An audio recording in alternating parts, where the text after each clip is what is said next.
참 좋으신 우리 하나님 아버지 감사하고 감사합니다.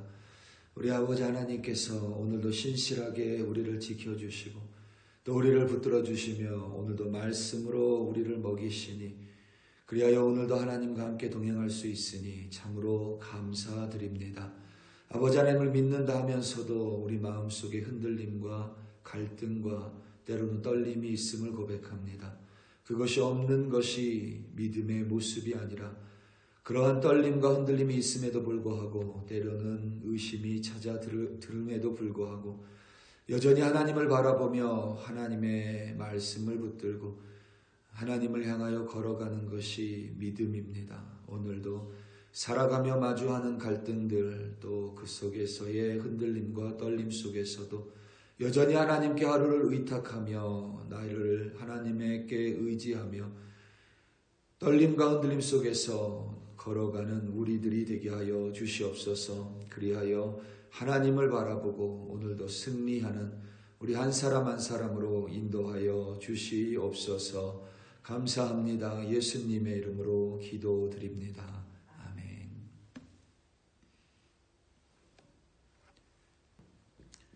로마서 4장 18절에서부터 25절로 주님의 말씀을 증거합니다. 우리 다 함께 보시겠습니다. 능력받는 새벽기도, 응답받는 새벽기도, 성령과 함께하는 새벽기도. 할렐루야. 아멘. 지금은 GPS가 전화기 그러니까 스마트폰에 있어서 참 편리한 삶을 살아갑니다. 예전에는 GPS 대신 물론 지도가 있지만 일반적으로는 나침반을 사용했습니다. 여러분들은 나침반을 아마 별로 경험했었던 일이 없을 것 같지만 군인으로 복무했던 이들은 이 나침반을 잘 알고 또 나침반을 사용해야만 합니다. 우리 같은 일반 사람이 나침반을 접할 일은 별로 없는 것 같습니다. 나침반을 보면 동서남북으로 표시가 되어 있고 정중앙에 축이 하나 있습니다. 그리고 그 축 위에는 바늘이 올려져 있습니다. 바늘의 한쪽에는 주로 빨간색으로 칠해져 있고 다른 쪽은 검은색이나 파란색 혹은 본래 색깔인 은색으로 되어 있습니다. 이 나침반의 바늘을 자침이라고 명명합니다. 이 자침이 나침반의 중앙축 위에 놓여서 북쪽을 가리킵니다. 그리고 가장 중요한 사실은 이 자침이 그러니까 나침반의 바늘이 자석으로 되어 있습니다. 나침반의 이 자침의 끝, 특히 빨강색으로 칠해진 부분, 북쪽을 가리키는 이 빨강색으로 칠해진 부분은 항상 북쪽을 가리킵니다. 나침반을 어디에 놓든 이 빨간색이 가리키는 바늘의 끝은 반드시 북쪽을 향해야만 합니다. 내가 아무리 나침반을 흔들고 뒤집어 놔도 결국 이 빨강색이 칠해져 있는 자침의 끝은 반드시 북쪽을 향해서 움직여야만 합니다. 나침반이 움직일 때마다 이 자침은 계속해서 방향을 바꿉니다. 정확한 북쪽을 가리키기 위하여 이 빨간색 끝이 칠해져 있는 이 나침반의 바늘은 끊임없이 떨립니다. 정확한 북쪽을 찾기 위함입니다. 절대로 고정되는 법이 없습니다. 미세한 떨림 속에서 이 자침은 끊임없이 흔들립니다. 이 자침에 떨림이 없어지면 그 나침반은 고장난 것입니다.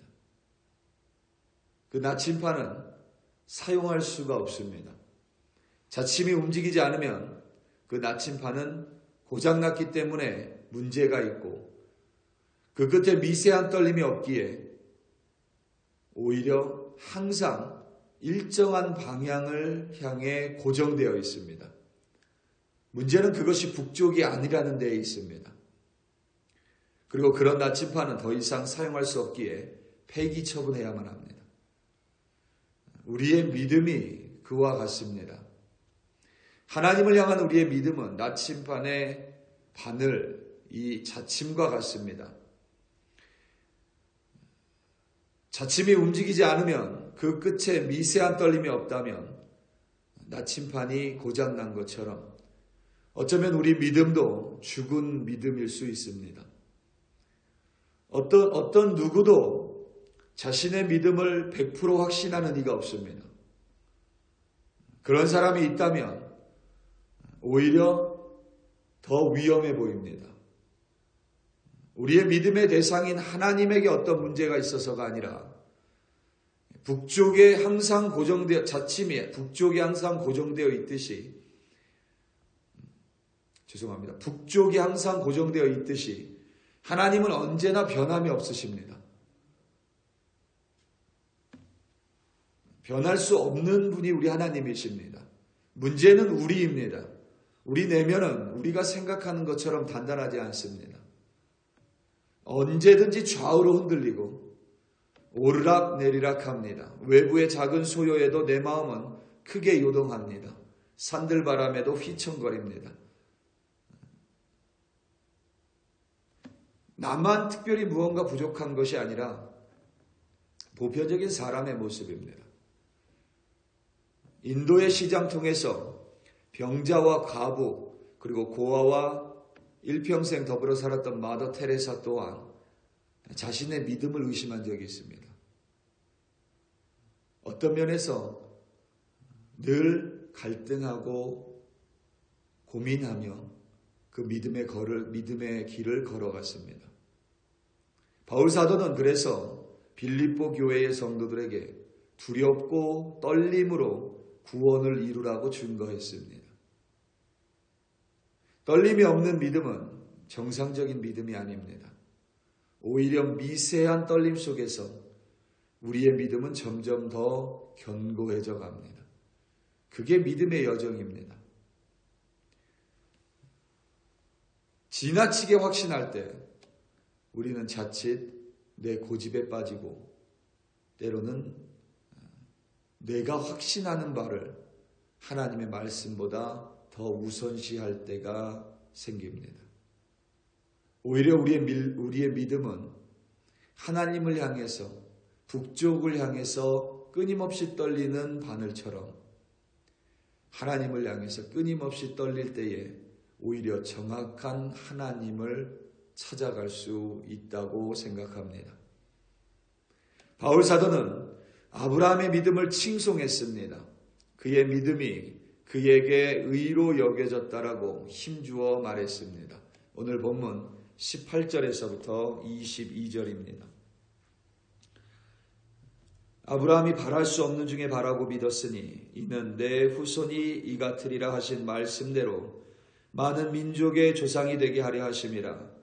그가 100세나 되어 자기 몸이 죽은 것 같고 사라의 태가 죽은 것 같음을 알고도 믿음이 약하여지지 아니하고 믿음이 없어 하나님의 약속을 의심하지 않고 믿음으로 견고하여져서 하나님께 영광을 돌리며 약속하신 그것을 또한 능히 이루실 줄을 확신하였으니 그러므로 그것이 그에게 의로 여겨졌느니라. 아멘. 오늘 이 말씀만 보면 마치 아브라함은 그의 믿음에 있어서 갈등이나 의심 혹은 떨림이 전혀 없었던 것처럼 보입니다.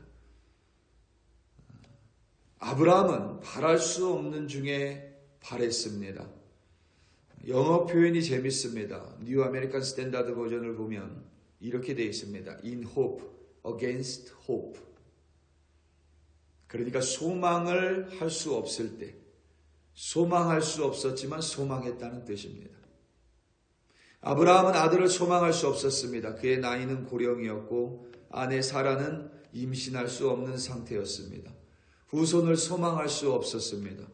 하지만 하나님께 많은 민족이 되라는 말씀을 듣고 그의 후손이 밤하늘의 별들과 같으리라는 약속을 받았을 때 아브라함은 그것을 믿었습니다. 그리고 바울 사도는 아브라함이 믿음이 없어 하나님의 약속을 의심하지 않았다라고 힘주어 말했습니다. 그런데 창세기를 보면 아브라함의 믿음이 흔들리지 않은 것이 아닙니다. 아브라함이 하나님의 약속을 들은 후에 그것을 믿고 나서 그 믿음에 대해 의심한 적이 있습니다. 20절에서 우리말 의심하지 않고 해서 의심하다가 헬라어 디아크리노인데 이 단어의 뜻은 마음이 나뉘다, 갈등하다라는 뜻입니다. 바울은 아브라함에게 갈등이 없었다고 했지만 창세기를 보면 그의 마음에 갈등이 분명히 자리하고 있었습니다. 창세기 17장을 보면 아브라함이 아들에 대한 하나님의 약속을 들었을 때 그는 엎드려서 웃었습니다. 그의 나이가 99세였기 때문입니다. 그는 자신이 100세이고 사라가 90세인데 어떻게 아이를 가질 수 있느냐며 속으로 말했습니다. 그가 아무리 속으로 작게 이야기한들 그것이 하나님께 들리지 않았을 리가 없습니다. 그리고 겉으로는 아브라함이 이미 자신에게 있는 서자인 이스마엘이나 하나님 앞에서 살기 원한다고 하나님 앞에서 빈정거렸습니다. 아브라함의 믿음이 늘 한결같지 않았습니다. 그의 믿음에 갈등이 없지 않았습니다. 그런데 바울 사도가 아브라함의 믿음이 약해지지 않았다라고 말하고 의심이 없었다라고 말한 이유는 그것이 바로 믿음의 바른 모습이기 때문에 그렇습니다. 우리가 가진 믿음에는 떨림이 있습니다. 있어야만 합니다.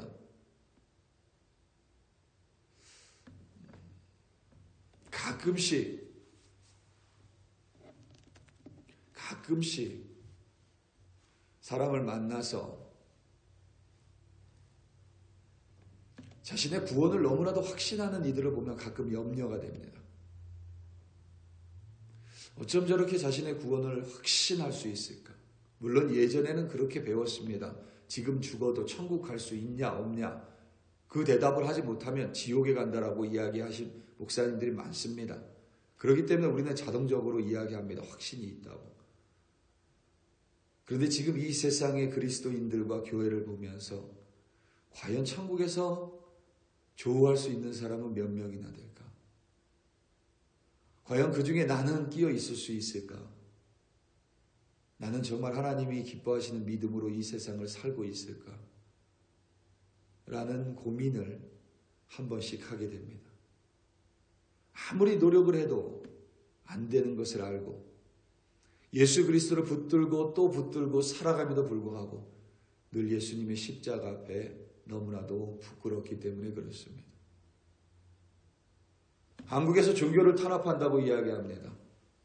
죄를 지은 사람을 경찰이 수사하는 건 종교 탄압이 아닙니다. 그것은 그냥 죄입니다. 죄의 혐의가 있어서 경찰이 수사를 하는 건 종교 탄압이 아닙니다. 그런데 온 교회가 종교 탄압이라고 난리 법석을 부리고 있습니다. 때로는 그들과 함께 천국에 가기가 싫습니다. 저 사람들이 왜 천국에 가야 하는지, 그리고 왜 내가 바라는 천국의 영원한 생명 속에 저런 사람 같지도 않은 사람이 있어야 하는지 때로는 너무 갈등이 되고 고민이 돼서 잠을 이루지 못할 때도 있습니다. 아브라함이 하나님께 약속을 들은 그 순간부터 자신은 무조건 아들이 있을 거라고 확신하며 살아가지 않았습니다. 75세의 약속을 받았을 때에도 99세까지 20여 년 동안 그는 끊임없이 갈등했습니다. 하나님이 직접 말씀하시는데도 속으로 하나님을 비웃었습니다. 그럼에도 불구하고 바울 사도가 아브라함의 믿음이 약해지지 않았고 의심이 없었다고 말한 이유는 그것이 믿음의 모습이기 때문에 그렇습니다. 우리가 가진 믿음에는 떨림이 있고 흔들림이 있는 것이 바로 믿음의 모습입니다. 단 한순간도 갈등이 없다면 어딘가 이상하다고 말할 수밖에 없습니다. 중요한 점은 그와 같은 떨림과 흔들림에도 불구하고 마치 나침반의 자침이 끊임없이 정북쪽을 향해서 그 정북쪽을 향해서 그 정북쪽을 찾기 위해서 끊임없이 흔들리듯이 하나님을 향해서 끊임없이 하나님을 바르게 찾기 위하여 끊임없이 떨리는 것, 그것이 바로 우리의 믿음의 모습입니다. 중요한 점은 그와 같은 떨림과 흔들림에도 불구하고 믿음을 놓지 않고 계속 믿음을 가지고 사는 것입니다. 마치 이와 같습니다. 우리는 두려움이 없는 것을 용기라고 생각합니다. 그건 용기가 아닙니다. 용기는 두려움에도 불구하고 한 걸음 내딛는 게 용기입니다. 사랑은 모든 사람을 용납하는 게 아닙니다. 정말 내가 너무나도 싫지만 그래도 내가 한 걸음 다가가는 것, 그게 사랑입니다. 믿음의 삶에 흔들림이 없는 것이 바른 믿음의 삶이 아닙니다. 믿음의 삶에 갈등이나 의심이 없는 것이 아닙니다. 떨림이 있지만 그 떨림 가운데 변하지 않는 하나님의 말씀을 계속 향하는 것, 그리고 언제나 신실하신 하나님을 향해 계속 나아가는 것, 그것이 바로 믿음입니다. 우리 사랑하는 성도 여러분, 오늘도 흔들림과 갈등의 순간을 마주할 것입니다. 그것이 여러분 정상입니다. 한번 여러분 생각해 보시기 바랍니다. 타락한 세상, 죄로 오염된 사람들 사이에서 살아갑니다. 흔들림과 떨림이 없다면 어쩌면 나도 죄에 오염된 채로 살아가는 사람들과 똑같기 때문일 수도 있습니다. 죄로 타락한 세상 가운데 그 세상, 그 사람들을 거슬려서 살아가기 위해서는 내 믿음에 반드시 떨림이 있어야만 합니다. 그리고 떨림에도 불구하고 여전히 하나님을 향해 한 걸음 한 걸음 나아가는 것, 오늘도 하나님만 의지하는 것, 그것이 바로 믿음을 가진 자의 삶의 모습입니다. 오늘도 떨림과 흔들림 속에서도 오로지 하나님만 바라보시고 그의 말씀에 의지함으로 승리하는 여러분들 되시기를 예수님의 이름으로 축원합니다. 다 함께 기도하시겠습니다. 우리 시간 함께 기도할 때에 우리 연합붕성에 위하여 합심하여 기도하겠습니다. 특별히 우리 함께 기도할 때에 강사님을 위하여 기도합니다. 오직 은혜로라는 주제로 하나님의 말씀을 대언합니다. 우리의 특별히 이 자리에 함께하는 이들의 마음을 하나님이 준비시켜 주사 그 말씀 가운데 아멘으로 화답하고 그 말씀을 붙들어 정말 깨어지는 부흥성에 되게 해달라고, 그 깨어짐 속에서 다시금 회복시키시는 하나님의 말씀을 붙드는 부흥성회로 인도해달라고 우리 시간 다 함께 주여 한번 부르시고 합심하여 기도합니다. 주여, 할렐루야, 할렐루야, 할렐루야. 아버지 하나님, 우리 부흥성회를 위하여 하나님 간절히 기도하며 하나님께 나아갑니다. 9월 19, 20, 21일 다음 주에 있을 부흥성회 하나님 손에 올려드리며 특별히 우리 부흥강사님을 위하여 중보하며 나아갑니다. 영육간의 강건함으로 붙들어 주시옵소서. 특별히 아버지 하나님, 연합부흥성회를 위해 말씀을 대언합니다. 하나님, 그의 입술을 주장하여 주시고 그의 입술에 학자의 혀를 허락하여 주시옵소서. 하나님의 말씀을 내려 주시옵소서. 특별히 콜로라도 스프링스 이 지역의 그리스도인들을 위한 하나님의 마음을 내려주시옵고 하나님의 말씀을 내려주사 하나님의 마음으로 하나님의 말씀을 선포하는 우리 최수보 목사님으로 인도하여 주시옵소서. 그를 하나님 손에 올려드립니다. 그를 들어 사용하여 주시옵소서. 성령 충만함으로 함께하여 주시옵소서. 말씀을 준비하는 과정 속에서도 성령님 함께하여 주사 한 단어 한 단어 속에 하나님의 뜻을 새겨주시고 그가 입술을 열어 하나님의 말씀을 선포할 때에 그 말씀을 통하여 아버지 하나님, 하나님의 은혜를 경험할 뿐만 아니라 이곳에 있는 그리스도인들이 깨어지게 하시고 넘어지게 하시고 쓰러지게 하여 주시옵소서. 하지만 하나님의 말씀을 통하여 다시 한번 일으켜 세우시고 회복시키시고 하나님의 은혜로 말미암아 다시금 하나님 안에서 일어설 수 있도록 그를 들어 사용하여 주시옵소서. 아버지 하나님, 이 뭉성이를 주님 손에 올려드리오니 오롯이 하나님만 역사하여 주시옵소서. 사단 마귀 틈타지 않게 하시고 아버지 하나님, 특별히 이 뭉성이를 준비하는 우리 글로리 교회 위에 하나님의 능력으로 덧입혀 주시옵소서. 오늘도 우리 글로리 교회 성도들 아버지 하나님, 한 사람 한 사람 살아가며 갈등과 떨림 속에서 여전히 믿음을 가지고 살아갑니다. 아버지 하나님, 때로는 의심할 수 있습니다. 때로는 아버지 하나님 염려할 수도 있습니다. 그럼에도 불구하고 하나님을 놓지 않는 우리들 되게 하여 주시고 여전히 흔들림과 떨림 속에서도 우리 하나님, 변하지 않는 하나님을 향해 아버지 하나님, 오늘도 한 걸음 한 걸음 나아갈 수 있도록 성령 하나님 도와주시옵소서. 그리하여 승리하는 우리들 되게 하여 주시옵소서. 할렐루야, 할렐루야. 감사하고 감사하고